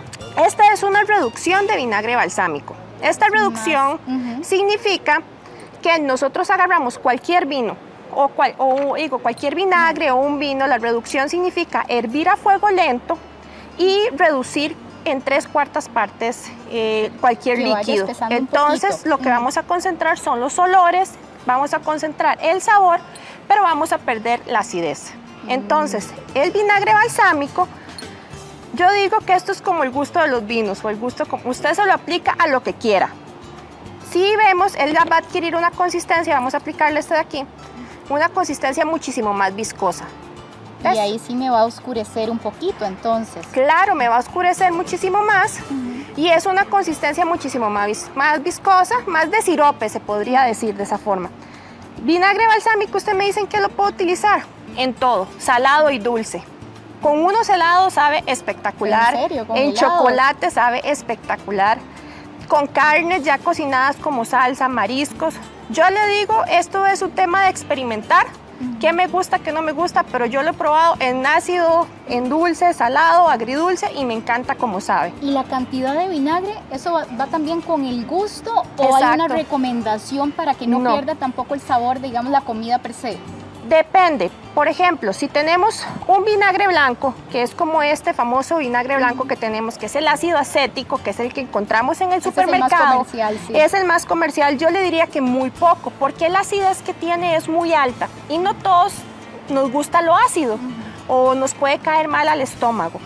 Generalmente el ácido acético, el vinagre blanco, lo utilizamos para conservas, porque él tiene una característica que ayuda a conservar vegetales, cuando hacemos chileras, conservas, porque él tiene una característica bactericida y evita el crecimiento de hongos. Entonces por eso es que desde épocas ancestrales se utiliza para preservar la comida en el tiempo sin necesidad de refrigeración. Se usa más, digamos, para esas conservas, para esas vinagretas, versus estos otros aceites que son más para aromatizar y darle sabor a las otras comidas. También el vinagre blanco lo podemos utilizar si hacemos mayonesa en la casa y no tenemos limón, utilice un poquito de vinagre. Entonces él le va a dar el toque ácido y nos va a ayudar a que la mayonesa se conserve más en el tiempo. Y hasta para limpiar usan el vinagre. Es buenísimo para todo. Sirve, como tiene esta característica bactericida, sirve para limpiar la casa. Si nosotros investigamos, sirve para muchas cosas. Ahora, Sara, la conservación de este vinagre, incluso este que está reducido, ¿cuál sería, dónde lo guardamos? Hablabas de, por ejemplo, cerámica, vidrio. ¿Esos deberían ser las características? ¿Qué más tenemos que tener en cuenta? Cuando guardamos en casa cualquier tipo de vinagre, lo ideal es que no le pegue la luz directa del sol, porque él empieza a perder sus propiedades. En un envase que esté bien cerrado, si la tapa se nos trasrosca y no cierra bien, buscar otro envase para que él no pierda sus propiedades, él no pierda su acidez. Igual pasa con todos los vinagres. El blanco, lo más importante es mantenerlo bien cerrado, porque él no va a perder la mayoría de sus propiedades si les pega la luz directa. Una reducción de vinagre, nosotros podemos encontrar mucha variedad. Podemos encontrar vinagre blanco, vinagre tinto en los supermercados. Lo más importante es que después de abierto se conserve en el refrigerador, porque al ser una reducción, él perdió su concentración de acidez. Entonces esa propiedad de no vencerse o echarse a perder en el tiempo, la perdió. Entonces después de abierto, a la refrigeradora. Y podemos encontrar una gran variedad de vinagres saborizados con frutos rojos, frambuesa, limón, de todo. Entonces yo digo que eso va al gusto de nosotros. Sí, igualmente con muchos vinagres, con el vinagre balsámico, el vinagre tinto o de vino blanco, podemos cocinar, podemos hacer unas cebollas al horno, caramelizadas o gratinadas con vinagre, adobar una carne con vinagre también es muy rico. Generalmente el vinagre balsámico tiende a ir muy bien con las carnes asadas, es decir, ese contraste un poquito de ácido con dulce después de comerse un buen pedazo de carne para ayudar a bajar la sensación de llenura, ayuda mucho. O sea, Sara, hay que experimentar. Te Exacto. agradecemos mucho, Con Sara mucho Centeno, gusto. toda la explicación para que usted aproveche ese vinagre que tiene en casa o lo busque, como bien usted nos decía. Muy amable, Sara. Hasta luego.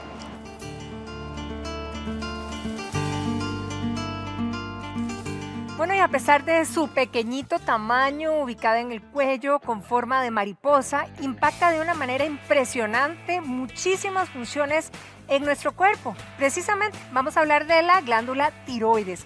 Hoy está con nosotros el doctor Francis Ruiz. Doctor, muy buenos días, bienvenido. Muy buenos días, muchas gracias. Doctor, cuéntenos un poquito por qué efectivamente la glándula tiroides puede impactar el peso, el estado de ánimo, incluso hasta nuestro estado de estar fatigados y cansados.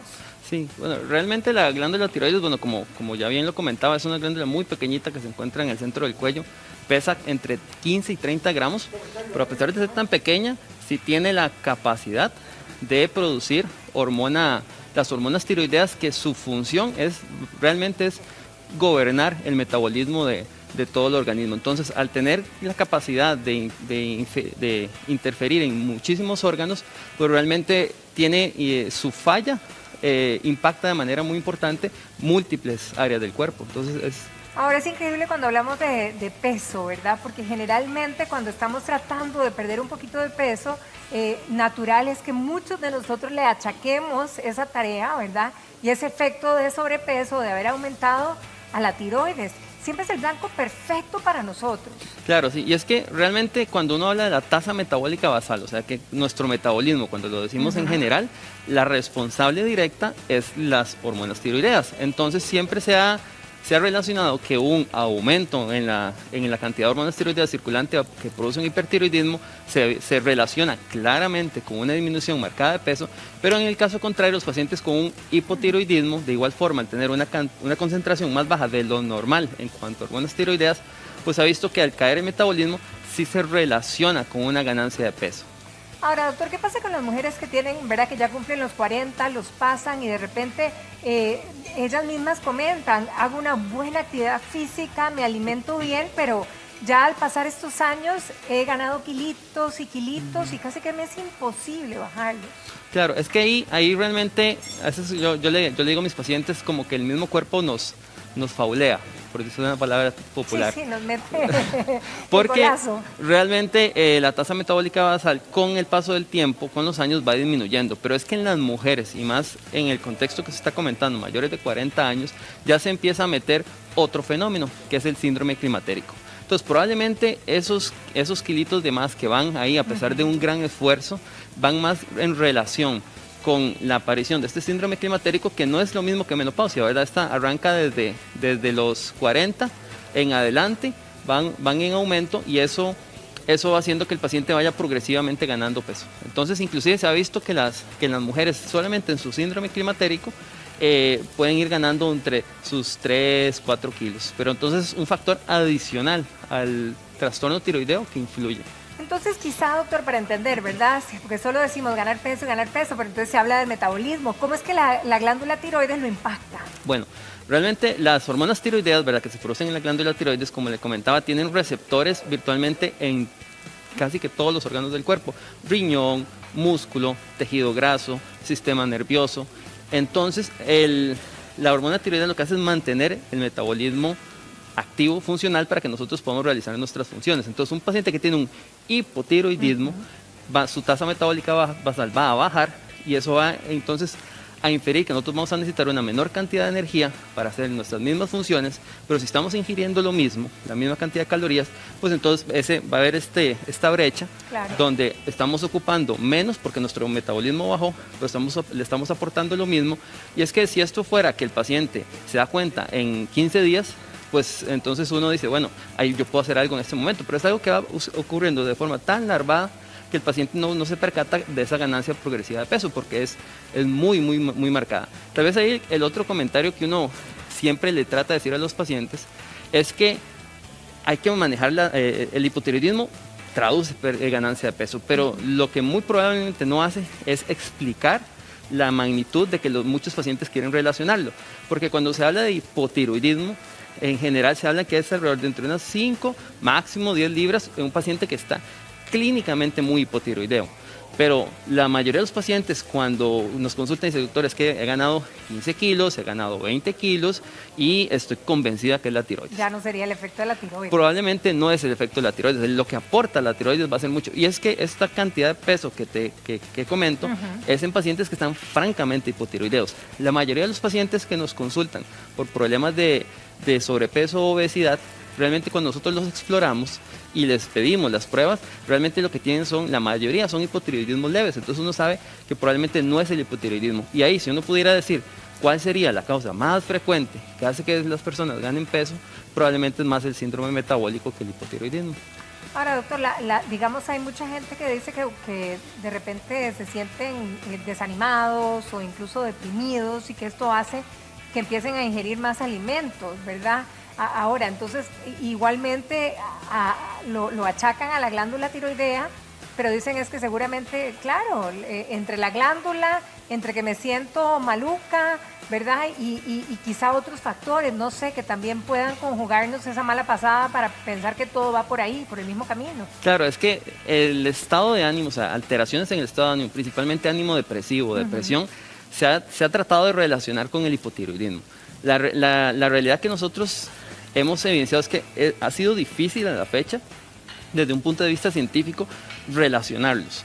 Porque cuando uno quisiera relacionarlos, uno ve, digamos, el grueso de la población con depresión, ¿cuántos tienen afección tiroidea demostrada? Son muy poquitos.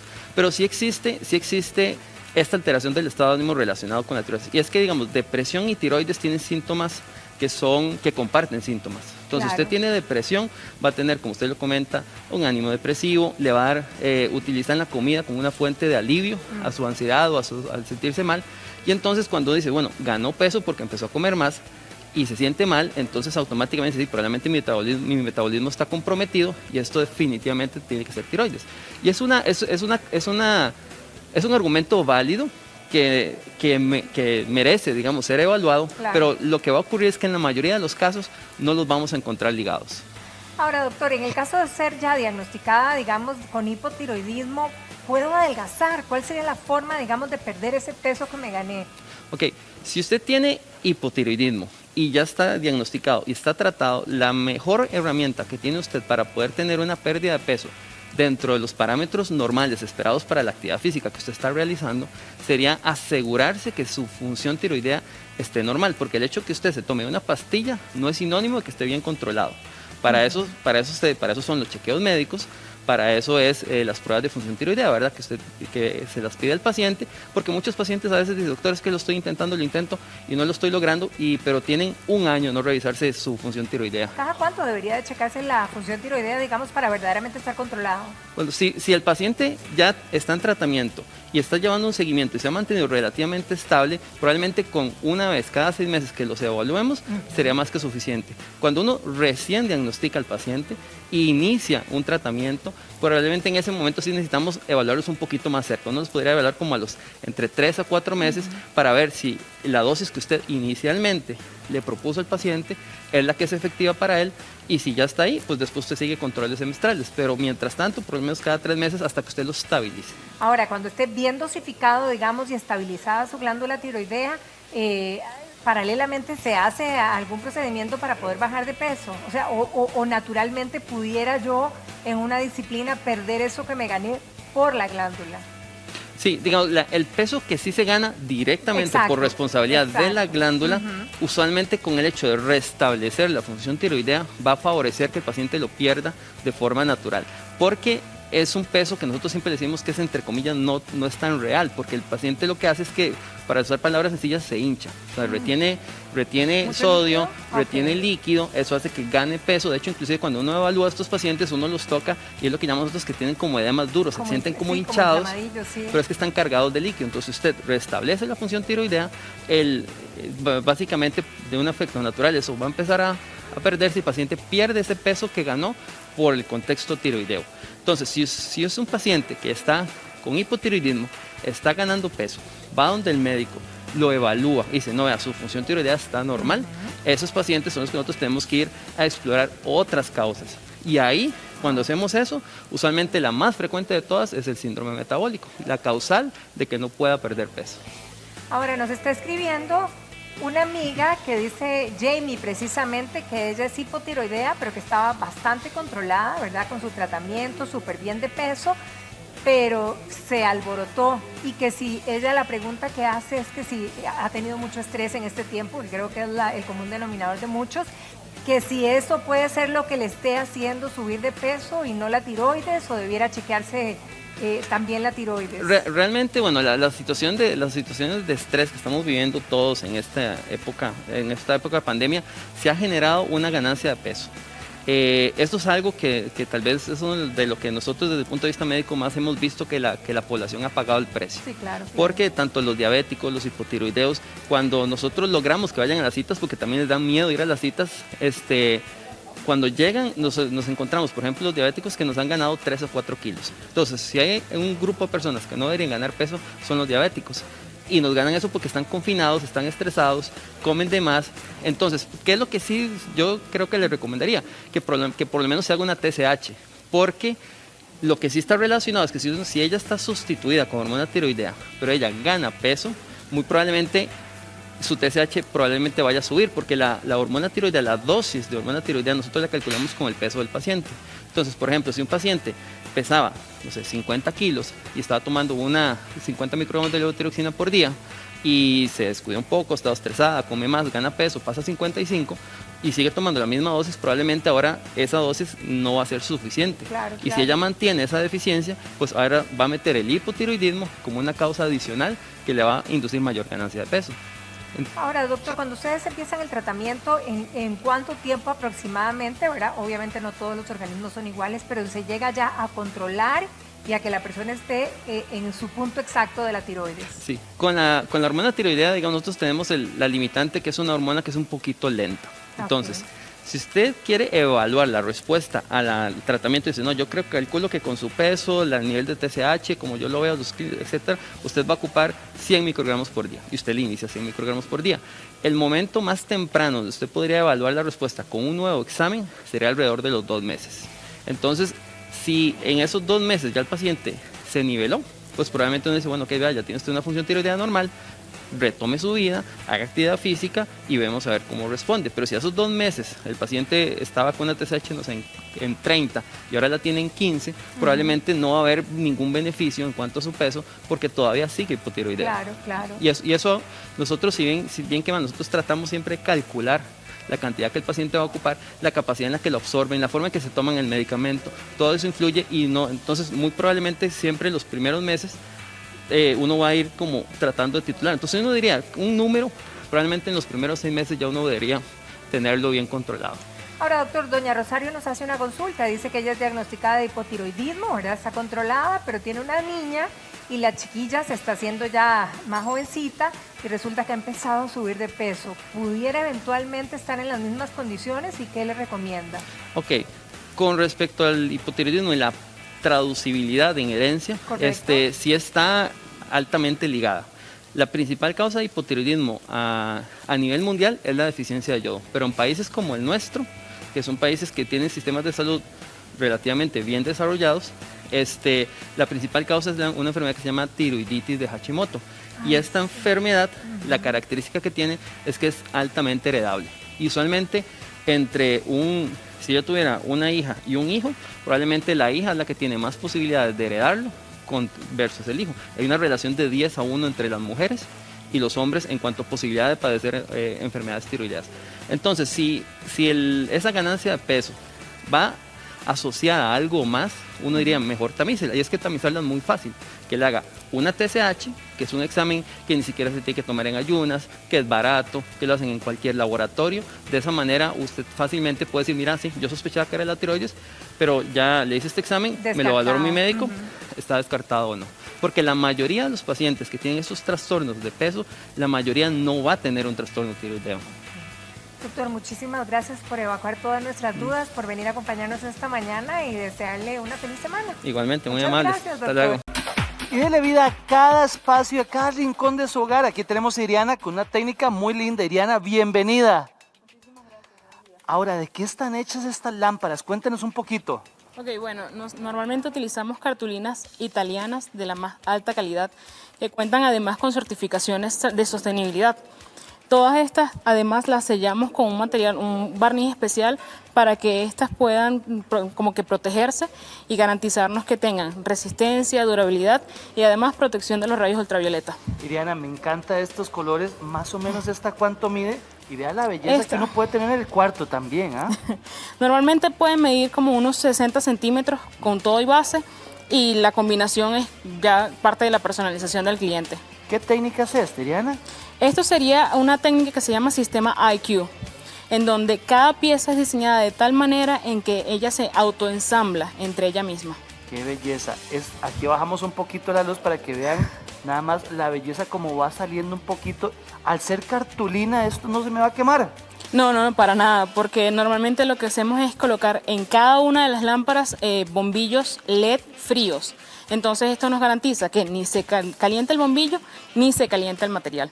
Ahora vean la belleza, porque este entrelazado que llama uno empieza a salir un poquito como rayitos de luz por todo lado, ¿verdad? Sí, a medida que, bueno, de acuerdo a lo que pide el cliente podemos hacer ya sea totalmente liso, unicolor, o podemos hacer como estos detallitos de cortes personalizados también, en donde hace que una proyección de luz sea mayor. Caminemos un poquito aquí, porque esta combinación entre bombillo blanco y negro aquí da ese aspecto como de elegancia, ¿verdad?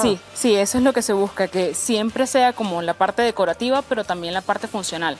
Entonces, en este caso, si al mezclar esta parte del bombillo muy blanco, le da ese toque como de elegancia, de prestigio. Diana, ¿es difícil armar una lámpara de estas? Tiene su complejidad. Tiene su cosa. Sí, tiene su complejidad, pero cuando es pasión yo creo que nada se complica, ¿verdad? No, y trabaja muy bonito. Veamos Gracias. esta chiquitita.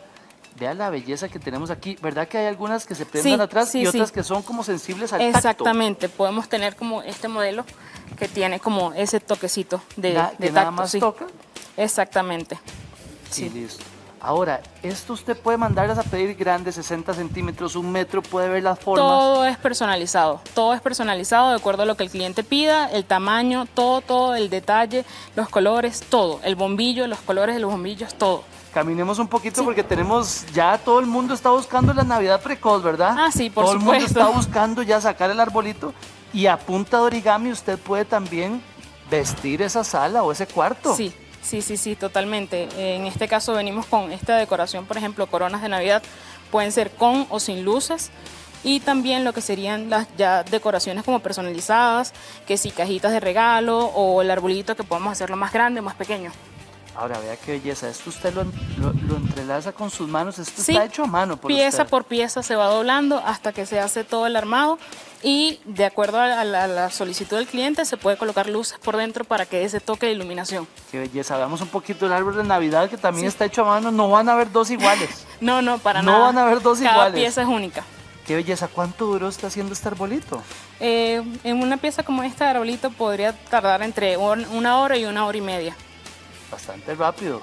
¿Hace cuánto lleva usted en esta técnica, Iriana? Yo tengo como unos 15 años haciendo origami. Ahora también estamos viendo la estrellita que ahí tenemos también hecha a mano. Totalmente, sí. Esta es tiene un nivel de dificultad un poco mayor. Es una pieza que podría tardar unas 4 o 5 horas en hacer. Ahora, y si usted quiere un cuadro también, vea el cuadro que usted puede hacer hasta con texturas metiéndole ahí, ¿verdad? Totalmente, porque contamos con un catálogo que es súper variado, es bastante amplio, entonces contamos con materiales desde texturizados, perlados, mate, incluso materiales ecológicos. Y si mi casa es totalmente blanca y le quiero meter plateados, dorados, se lo puede mandar a pedir. Gusto. Sí, totalmente. Es a gusto del cliente, cada pieza, cada detalle, incluso los marcos, todos los colores, es totalmente personalizado. Y si nos vemos con los neones, es algo totalmente diferente, algo muy llamativo. Así es. Sí. Y ahora usted puede armar, aquí tenemos 4 cuadros. Exacto, una ¿verdad? combinación, una secuencia, entonces se hace la combinación ya sea de unicolor de cada estilo y luego hacemos el combinado total y entonces este sería el resultado. Pucha, qué belleza, para que usted vea cómo le puede forrar esto, le dio vida a esta pared. Exactamente, esa es la idea, darle vida a cada espacio del hogar. Y estos que tenemos aquí adelante, tenemos en dorado y tenemos esa combinación entre dorado, mostaza también, ¿verdad? Sí. Son combinaciones que piden como los clientes, entonces ya ahí hace como la fusión y buscamos que como que siempre combine y se pueda hacer algo bastante estilizado. A la hora que uno le dicen, es que eso es cartulina, uno dice, pero esto no me va a durar, esto dura toda la vida. Claro que sí, y como le digo, con el sellado que le colocamos hace que el material, ya de por sí el material, la calidad es excelente.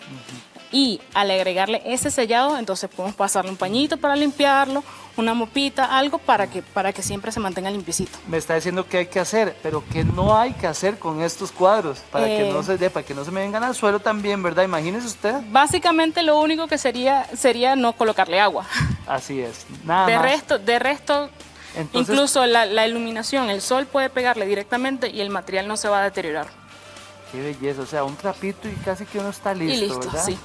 Veamos nada más, porque usted también está haciendo esas estrellitas que las tiene en caja y todo. Cuénteme un poquito de Sí, estas. porque estas son decoraciones que nosotros comenzamos a hacer como para Navidad, como ese detallito que uno le da diferente a un familiar, a un amigo. Entonces ya también forma parte de la personalización, los colores y todos los detallitos y la iluminación que se le da. Ahora, esa luz LED que no calienta, entonces puede estar ahí tranquila, ¿verdad? Tranquilamente, sí, tranquilamente. Qué belleza. Hablemos un poquito también de estas lámparas. Dentro tiene un bombillito de cuánto, porque es un bombillo que tiene que ser bien potente también para que salga esa luz. Eso forma parte como que de lo que quiere el cliente, ¿verdad? Entonces el bombillo es o muy cálido, como en el caso de la blanca. Este bombillo a mí me encanta. Sí, es súper calidito, entonces no es como perturbador y así. Y tenemos bombillos mucho más fuertes que hacen que la proyección de luz sea mayor. Y vea qué increíble cómo le da vida, ¿verdad? Sí. No calienta y nada, y tiene cierta textura, ¿verdad, Iriana? Sí, ese forma parte de, como mencionaba, lo del catálogo. El catálogo hace que el cliente pueda elegir prácticamente millones de opciones. Entonces hay texturizados, hay unos que son lisos, hay como el material del cuadro que tiene como esa sensación de tela y así. Iriana, le agradezco montones. Muchísimas gracias a ustedes por la invitación. invitación. Dios me la bendiga en este emprendimiento. Muchísimas Vamos a ir a un gracias. corte comercial y tenemos pijamas frescas y cómodas para usted. Vea qué belleza de pijamas. Eso sí, después del corte comercial ya volvemos. Esta es su casa. A la hora de dormir, qué rico seleccionar esa pijama que nos conforte, que sea una tela, que sea fresca, por ejemplo, si estoy en una zona caliente, o que más bien nos dé ese abrigo si estamos en una zona fría. Pero ¿cómo la elegimos? Hoy María José Washington nos hace un recorrido por la variedad de pijamas que tenemos en esta mañana. Mari, muy buenos días. ¿Cómo estás? Muy bien, gracias a Dios. Mari, comenzamos con nuestra primer modelo para ver esas características a la hora de elegir una pijama. ¿En qué nos fijamos? Sí, claro, bueno, aquí tenemos a Nati. Ella ahorita está usando una pijama de licra algodón. Estas pijamas son especiales para esa gente que le gusta dormir caliente, que padece de frío, que vive, exacto, que son friolentas, que viven en alguna zona fría. Estas pijamas son especiales para eso. ¿Qué tipo de tela es? Esta es licra algodón. Ok. Ambas la blusa como el pantalón. Porque hay gente que dice, es que yo no puedo con nada que me apriete, con nada, ¿verdad? Incómodo, y esta tela me parece que va a ceder muy rico, Esa tela ¿verdad? te cede, sí, igualmente esta tela se te acomoda en la figura, ¿verdad? Hay muchas chicas que prefieren la pijama así, más acinturadita, digamos, y esta es especial para eso. Ahora, si yo, por ejemplo, voy a elegir la talla de mi pijama, es la talla que utilizo convencionalmente, porque hay gente que dice, no, yo la quiero más holgadita, otras que dicen, no, a mí soy más coqueta y quiero que me quede ajustada, como Vieras decías. que eso depende mucho, porque digamos, si mi talla es S, por ser pijama, ya la pijama viene en sí más flojita, ¿verdad? Por el hecho de ser pijama, entonces vos usas S.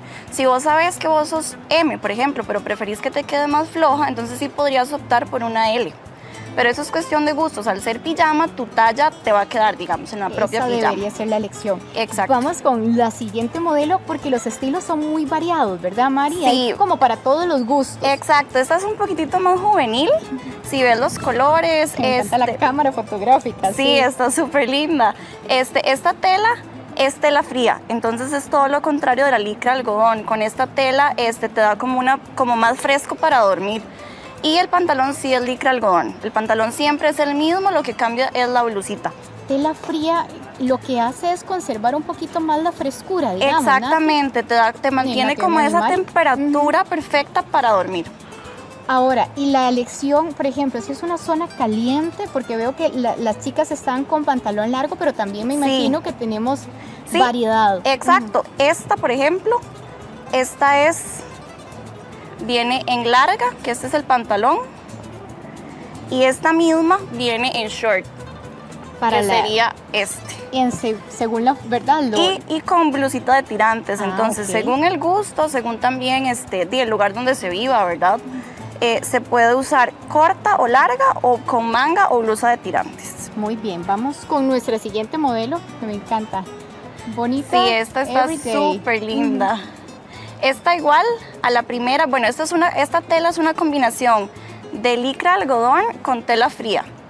Entonces es como para esa gente que no le gusta dormir súper caliente, pero que tampoco quiere una tela fría, entonces puedo usar este tipo de tela que se acomoda es un balance perfecto entre las dos. Y el pantalón siempre es licra algodón. Ahora, Mari, una de las cosas que nos pasa a veces con las pijamas, y yo me imagino que el uso constante, ¿verdad? Una blusa convencional no la usamos todos los días. Si tenemos una pijamita, generalmente le vamos, como decimos popularmente, a sacar el jugo. Exacto. Con las lavadas a veces se nos deterioran muy rápido, pierden el diseño, el color. ¿Qué cuidados deberíamos darle? Bueno, los cuidados son como lavar cualquier prenda. A estas pijamas sí recomendamos no lavarlas con jeans, con telas gruesas, ni con telas muy oscuras. Digamos, si usas una pijama, si vas a lavar una pijama clarita, no lavarla como con prendas negras o muy oscuras que destiñen, que te podrían manchar la pijama. Ahora, aquí hablábamos del calorcito. Gracias, Jenny. Cuando estamos en una zona más caliente, por ejemplo, de mis papás o yo que vengo de Orotina, uno en Orotina quiere telas frías, cosas comoditas, ¿verdad? Súper fresco. Esta me parece una Esta opción es igual excelente. a la que tenía Andre, pero en corta. Cierto, y sí, de la tirantes. cámara, cierto. Y de tirantes, entonces, y es la tela fría que te conté, entonces esta es perfecta. Para la gente que padece de calor o para la gente simplemente que vive en un lugar caliente y quiere dormir súper fresco. La tela fría es como una telita más delgada. Es una ¿o qué es el telita? efecto que tiene esta tela fría que mencionas? Sí, es una telita porque, bueno, si vos ves esta, es más gruesa. Esta se ve más gruesa que esta. Y esta sí, cede un montón, y ¿verdad? esta cede También. un poquitito más. Y si vos ves la caída, es súper diferente. Ves que esta es como más rígida. Sí, y esta es Y esta más otra sueltita. gris es más sueltita y sí, la caída es más flojita. Ahora, esta tela que me parece tan linda, porque este tipo ¿cómo se llaman? Es que yo Esta les digo es de seda, pero satín. es satín. Esta es mi favorita. Que son como muy bueno, nuestra modelo justamente trae, que se ve más bonita en nuestra modelo. André ya se la puso. Este tipo de tela que nos hace, siempre yo creo que apuesta como a la elegancia y a la frescura. Claro, este tipo de tela. da un toque súper elegante y súper lindo. Es satín, igualmente es súper fresca y la caída vos ves que es sueltita. Exacto. No te va a marcar ni te va a apretar. Es súper, súper fresca. Ahora, el satín no es stretch como las anteriores, No. ¿verdad? Eso sí hay que elegir la talla adecuada para que nos quede bien. Exactamente. Hay que tener cuidado exacto a la hora de elegir satín porque no es como la licra algodón que te va a ceder un poquitito o como la tela fría. Esta sí es bueno que la busques en tu talla, en tu propia talla. Qué lindas que están todos estos diseños. Y también podemos ver en Jenny también esta otra alternativa que también sigue Esa el igualmente satín. es satín. Si ves, bueno, las de satín están inspiradas en la naturaleza, no sé si ya lo notaron, pero Que todas todas están tienen inspiradas print, en la naturaleza. Esos son colibríes. Esos son colibríes, sí. Y sí, esa también- está súper linda también. Esta me parece, bueno, es que a mí me parece que el satín es tan elegante, Sí, ¿verdad? sí, sí, sí. Que llama, y ahora, es una tela también fresca, me parece. Es una tela muy fresca, igual que la tela fría, te puede dar como esa frescura, no es como la licra algodón, que tal vez sí puede calentar un poquitito más. Ahora, y los cuidados de una tela como esta, a la hora del lavado y todo. Ujú. Los cuidados, bueno, podés lavarla a mano, podés lavarla en secadora. Únicamente recomendamos no utilizar suavizante y no exponerla a temperaturas muy altas, no meter en la secadora, no exponer al sol, y listo. Se lleva un cuidado más... Tiene un cuidado un poquitito lavadito a más mano, delicado. mejor, entonces. Podría ser a mano sin esto, ¿verdad? Sí, que a veces hacemos sin escurrirlo. Ajá. Y no, la prenda se te va a mantener súper, súper bien. Es que era lo que hablábamos, ¿verdad? Las pijamas son muy lindas, pero como las usamos tanto, se nos estiran, van perdiendo, Sí, ¿verdad? eso pasa. El color incluso. Y creo que no hay nada más bonito que irse uno a dormir con una ropa que sea cómoda, pero que además te haga sentir Y linda. que esté linda, exacto, que te haga sentir bien. Vean qué bonito este diseño también por acá. Este que tenemos aquí es de neón. Lo que muchas veces hacen con las telas de neón es teñirlas.